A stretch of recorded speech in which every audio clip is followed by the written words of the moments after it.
Welcome to the first edition of the Daily Boo. My name's Dylan Jones and I'm going to be your guide as I explore haunted New England with my friend Steve Parsons. So what is the Daily Boo? Well, it's a number of things. It's a travel log, it's a video blog, it's a diary of the daily activities of Steve Parsons and I over the next 2 weeks as we explore haunted New England. Now, it's a place I've always wanted to visit. Back when I was about 14 or 15 years old in school, I read a play by Arthur Miller called The Crucible. It's also the chance for you to see some of the things that we get up to over the next 2 weeks as we explore haunted New England. So what can you expect over the next 2 weeks? This coming weekend in Spirit Quest, which has been running for the last 5 years. In its 6th year, it's going to be called In Search Of, and there are a number of guest speakers coming to give their presentations on a range of really interesting topics. Both Steve Parsons and I are going to be delivering talks over the course of the weekend, and we're also going to be joined by the likes of Ron Kolek, Anne Kerrigan and Jeff Belanger. Steve Parsons will also be doing something called Dining with the Dead and giving some of the New Englanders a chance to engage in some naked ghost hunting. Now, before you think what on earth is that, we are going to explain. Don't worry, everybody will be fully clothed. Now, yesterday we spent the day travelling from the UK over to the United States.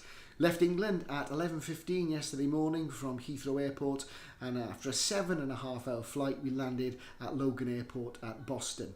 Once at Logan Airport we were picked up by Ron Kolek and we travelled up to our base for the next 2 weeks at Salisbury Beach, stopping in a fantastic little apartment just a stone's throw from the beach itself.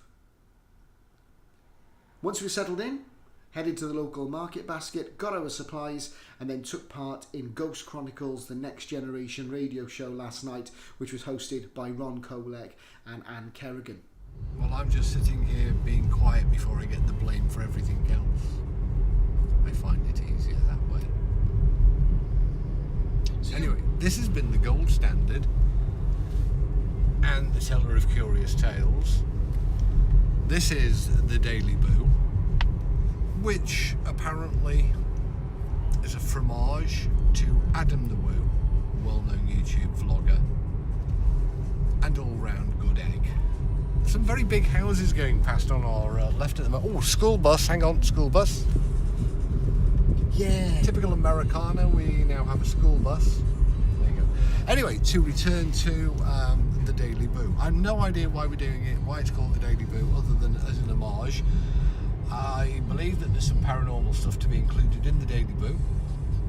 Actually, you did come up with the name of the Daily Boo. I did.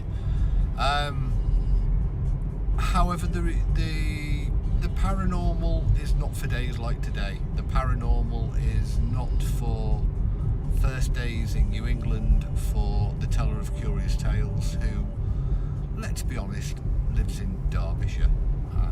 Swaddling coat, to be honest. Not the centre of the universe in terms of aesthetics. I think William Morris gave that one a miss when he went past. And so he's just enjoying New England. Because the poor lad's only ever been to Florida. It's a pure Disney.